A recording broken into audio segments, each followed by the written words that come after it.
हे परमपिता परमात्मा, ध्यान के मार्ग पर, आनंद के मार्ग पर हर क्षण बढ़ता रहूं, ऐसा आशीर्वाद दीजिए।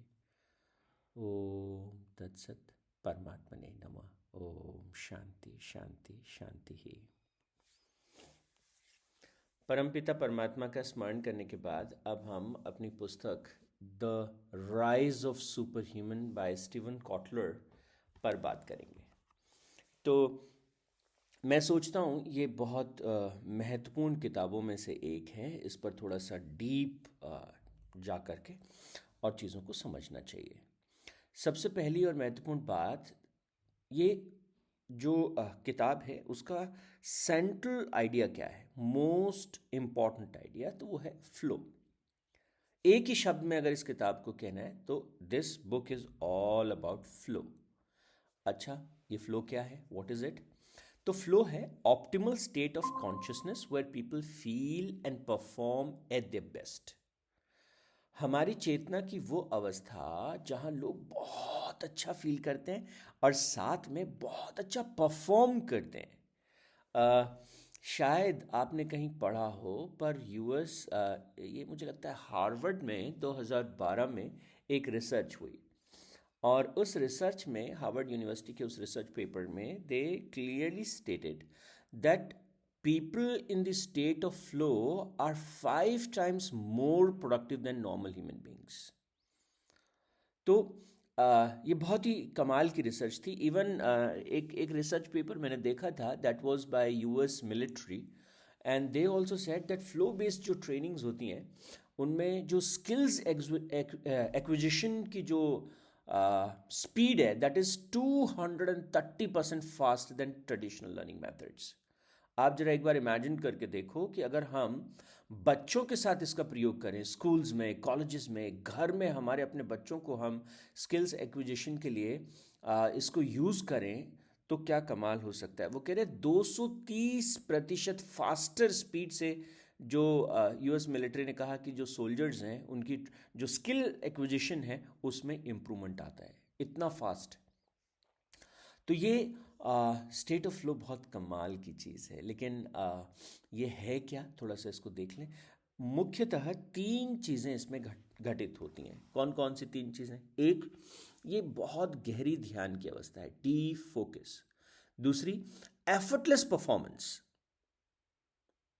एफर्टलेस परफॉर्मेंस मतलब एक इट्स बहुत बार इसको ना बीइंग इन द जोन के नाम से भी जानते हैं, कि that person is in the zone. तो अगर महाभारत का उदाहरण देखें, और जब द्रोणाचार्य जी अर्जुन से पूछते हैं कि बता तुझे सामने क्या दिख रहा है, तो अर्जुन को कुछ नहीं दिख रहा, वो सारी चीज़ें डाइल्यूट हो जाती हैं, यहाँ वहाँ कुछ भी नहीं दिख रहा। वो जो मिट्टी की चिड़िया है, उस मिट्टी की चिड़िया की आँख के अलावा अर्जुन को कुछ दिखाई नहीं देता। That is called deep focus. और उसके बाद कोई बहुत ताकत लगानी पड़ती होगी धनुष को खींचने के लिए, उसको बाण को खींचने के लिए। No, not at all, that is effortless performance. और एक और तीसरी जो चीज़ घटित होती है, that is called time distortion. Time distortion क्या होता है? जब आप जोन में होते हैं या स्टेट ऑफ फ्लो में होते हैं, या तो टाइम पलक झपकते ही निकल जाता है, और या जो है वो टाइम जो है ना, आपको लगता है ओ वाह, ये मैं कब से कर रहा हूँ, जैसे लगता है कब से ही कर रहा हूँ। तो ये बहुत ही कमाल की अवस्था है, चेतना की विशेष अवस्था, जिसे वो कहते हैं स्टेट ऑफ फ्लो।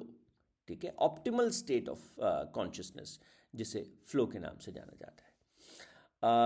मिहाली हैं जिन्होंने 1975 में, he is the Pioneer of the study of flow, और उन्होंने इसमें काफ़ी शोध किया। अगर मैंने जैसे कहा था कि मैं थोड़ी गहरी डुबकी लगाना चाहता हूँ इस किताब में, मुझे ये बहुत पसंद है।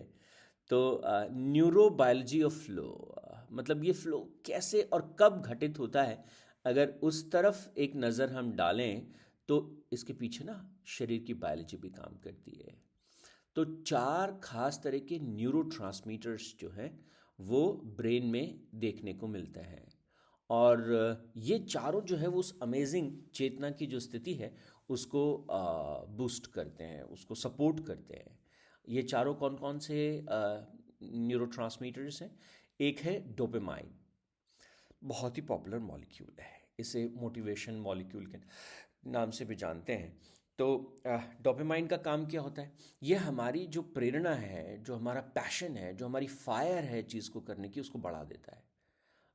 हमारी जो लर्निंग की जो स्पीड है, जो मोटिवेशन है, उसको ये बढ़ा देता है। तो it enhances motivation and learning, that is called dopamine. दूसरा जो है नोरपाइफ्रिन जो है, वो एक और न्यूरोट्रांसमीटर है जो हमारे अटेंशन और एनर्जी को बढ़ा देता है। मतलब वी आर जस्ट फोकस्ड और कमाल की एनर्जी हमको अपने भीतर एक्सपीरियंस होती है। एंड देन तीसरे की तरह के जो न्यूरोट्रांसमीटर्स हैं उनमें एंडोर्फिन्स होते हैं। और एंडोर्फिन्स जो हैं, oh god, they create sense of euphoria. वो आपको ऐसा फील कराते हैं, ओ वाह, कितना, इससे अच्छा क्या होगा, मतलब that is the state. Endorphins जो हैं वो वाली जो जो ultimate beauty I should say, और कमाल का एक्सपीरियंस कराते हैं, यूफोरिया का एक्सपीरियंस आपको कराते हैं। And then there is one more neurotransmitter that is called anandamide. This reduces pain and promotes lateral thinking. तो अगर शरीर के कहीं कोई दर्द है, कुछ है, तो शरीर को ऑलमोस्ट आदमी भूल ही जाता है इस फ्लो की स्टेट में। और लेटरल थिंकिंग को जो है ये पुश करता है, एक ही चीज़ को और गहराई से और गहरे में आप जो है प्रवेश पा सकते हैं। तो this reduces pain and promotes lateral thinking. तो ये न्यूरो जो है वो ब्रेन में धूम मचाते हैं और एक खास तरह की जो है चेतना की अवस्था क्रिएट करते हैं, and that is called state of flow. कैसे लाएं? अपने लाइफ में हम इसको कैसे एक्सपीरियंस कर सकते हैं? बच्चे जो हमारे घर के हैं उनकी लाइफ में हम इसको कैसे उनको ट्रेन कर सकते हैं? तो दो तीन चीज़ें हैं। एक चीज़ है जिसे कहते हैं हम चैलेंज। जो भी हम कर रहे हैं, make it little more difficult, make it little more challenging. Then deep focus, practice deep focus. And then मतलब सेट क्लियर गोल्स कि एग्जैक्टली क्या करना है, एंड देन इमीडिएट फीडबैक। तो हुआ, नहीं हुआ, कितना हुआ, कैसा हुआ, यस आई डिड इट, हो गया। That kind of strategy works. और जब हम इस तरह से करते हैं तो डेफिनेटली जो टाइम का ट्रैक है वो छूट जाता है, और विकम जस्ट है ना, एक एक अलग तरह का जिसको हम सेल्फ अवेयरनेस कहते हैं, दैट दैट बूस्ट अप। तो इसका लगातार जो अभ्यास है, गहरी ध्यान की अवस्था, सारे जो इधर उधर ध्यान भटकाने वाली चीज़ें उनको हटाया, क्लियर गोल्स को सेट किया, चाहे वो पढ़ाई है, चाहे वो कोई और चीज़ है, और फिर हमने अपनी स्किल से थोड़ा सा इसको डिफ़िकल्ट बनाया, चैलेंजिंग बनाया, and then you see the magic. तो आ, अगर हम थोड़ा सा देखें दिमाग के ऊपर इसके प्रभाव को, तो मैं आपसे कहना चाहता हूँ कि जो दिमाग का जो प्री फ्रंटल कॉर्टेक्स है, वो जो है वो मतलब that is responsible for rational thinking and self doubt. तो प्री फ्रंटल कॉर्टेक्स क्या होता है? जब हम स्टेट ऑफ फ्लो में होते हैं तो एक तरह से वो टेम्परली शट डाउन हो जाता है। इस बात को मैं एक बार रिपीट करूंगा।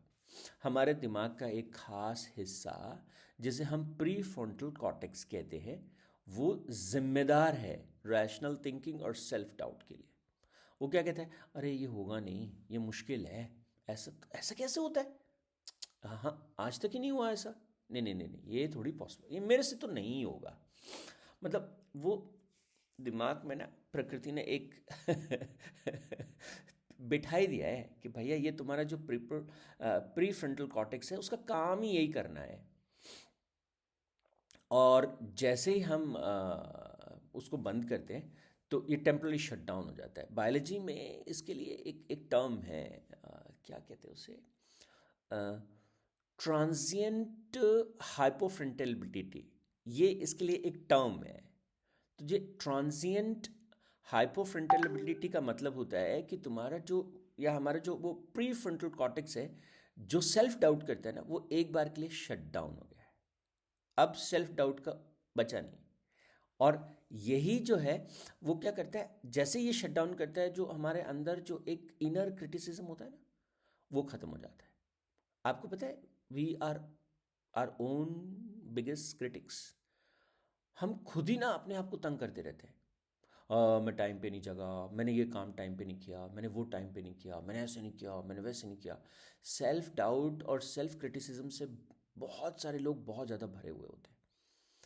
तो ये जो है, जैसे ही ये ट्रांजिएंट हाइपोफ्रंटलिटी, ये फिनोमिनन हमारे अंदर होता है, प्रीफ्रंटल कॉर्टेक्स जैसे शट डाउन करता है स्टेट ऑफ फ्लो में, जैस तुरंत जो है that allows us faster access to the informations all around us, and then we jump directly to intuitive decision making processes. तो ये चारों तरह के जो न्यूरोट्रांसमीटर्स जो मैंने आपको बताए थे अभी, डोपामाइन और मोटिवेशन को बूस्ट किया, फोकस को बूस्ट किया, नोरोपाइफ्रेन जो है उसने अलर्टनेस को एनहेंस कर दिया, एंडोर्फिन्स ने जो है वो पेन को रिलीज़ किया और प्लेजर के सेंस को क्रिएट किया, और एंडामाइड्स जो हैं उन्होंने क्रिएटिविटी और प्रॉब्लम सॉल्विंग को इन्हांस किया। तो तो ये एक बहुत ही ऑप्टिमल स्टेट जो है वो क्रिएट होती है। और इसके लिए जो है छोटी उम्र से ही जो है ना बच्चों को जब हम बिठाते हैं करने के लिए, आजकल बच्चे इसको क्यों नहीं एक्सपीरियंस करते? गुरुकुल में पहले क्यों इतना इम्पोर्टेंस देते थे गुरुकुल एजुकेशन को? अरे भाई, राजा का बेटा है तो राजा का बेटा है, और बड़े बड़े राजा और चक्रवर्ती सम्राट अपने बच्चे को घर पे पढ़ा सकते हैं ना, बुला सकते हैं सारे जो भी best of the best gurus हैं, आ जाओ भाई।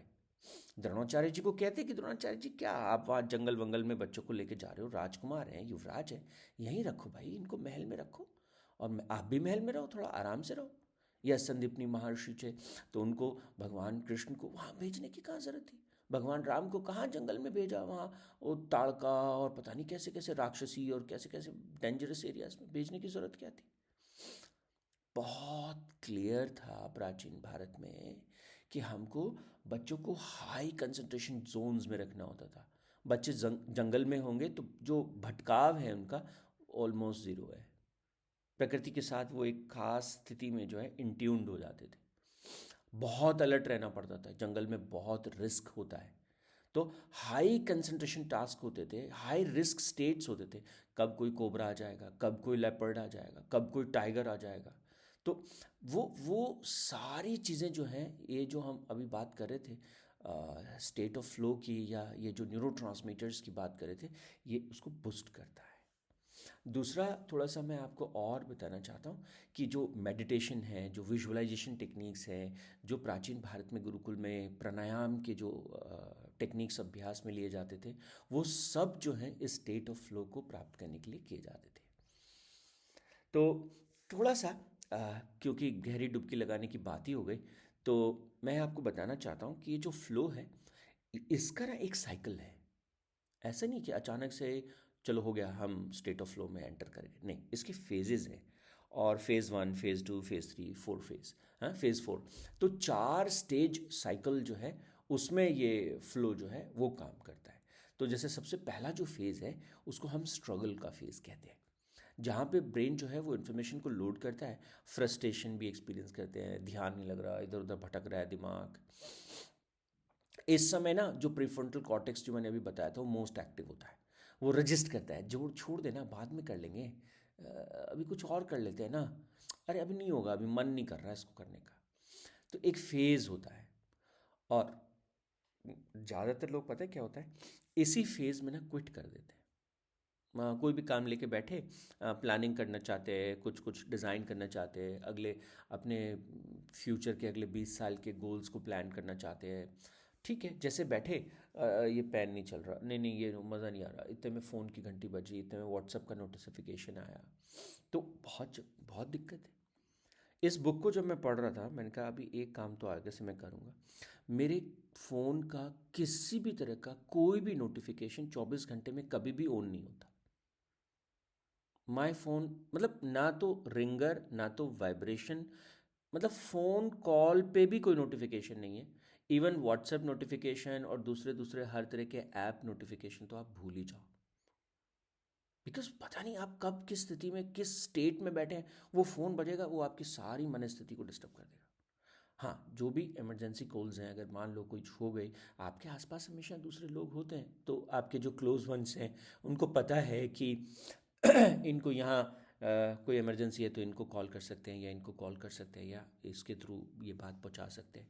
तो we can design something like that. तो ये जो स्ट्रगल जोन है, ज़्यादातर जो लोग हैं इसी फेज़ में ना क्विट कर देते हैं, तो फ्लो में एंटर कर ही नहीं पाते, उस स्थिति तक जा ही नहीं पाते।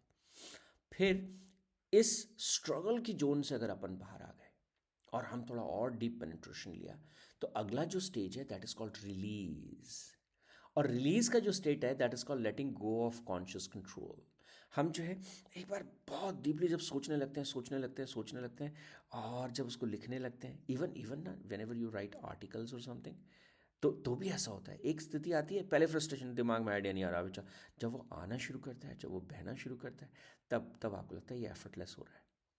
देन मतलब उसको एफर्टलेस सा आपको एक्सपीरियंस होता है। तो वो वहाँ पर क्या होता है, हम क्या करते हैं, शिफ्ट हो जाती है चीज़ें, कहाँ से, कॉन्शियस से सबकॉन्शियस प्रोसेसिंग पे चीज़ें शिफ्ट हो जाती हैं, वो घटने लगती हैं, होने लगती हैं। जो आ, ये जो स्थिति होती है, यहाँ पे हमें क्या करना चाहिए, अगर यहाँ हम थोड़ा सा डीप ब्रीदिंग करें, थोड़े थोड़े छोटे छोटे, है ना, अपने आप को थोड़ा कंफर्टेबल स्टेट में रखते हुए, और हम इसको थोड़ा सा हल्का सा ट्रिगर कर दें, तो then we can enter into the next phase, and that phase is called flow. Peak जो स्टेट ऑफ परफॉर्मेंस है that is flow, where everything clicks, self awareness जो है ना वो भी डिसअपियर हो जाती है, एंड जो परफॉर्मेंस है दैट गोज स्काई रॉकेट। तो इसके बाद जो चौथी स्थिति है दैट इज रिकवरी। फिर आफ्टर दी, मतलब जो हाई ऑफ फ्लो है, उसके बाद ब्रेन को जो है ना थोड़ा सा रेस्ट चाहिए होता है, तो ताकि जो लर्निंग है वो कंसोलिडेट हो सके। और इस रिकवरी स्टेट में थोड़ा आराम, थोड़ा न्यूट्रिशन, थोड़ा active recovery processes and all that stuff, ताकि हम अगली साइकिल में फिर और बेहतर तरीके से एंटर कर सकें। So this is how it is all about. तो आज के इस सत्र के लिए इतना ही। ओम तत्सत, परमात्मा ने नमः। ओम शांति शांति शांति ही।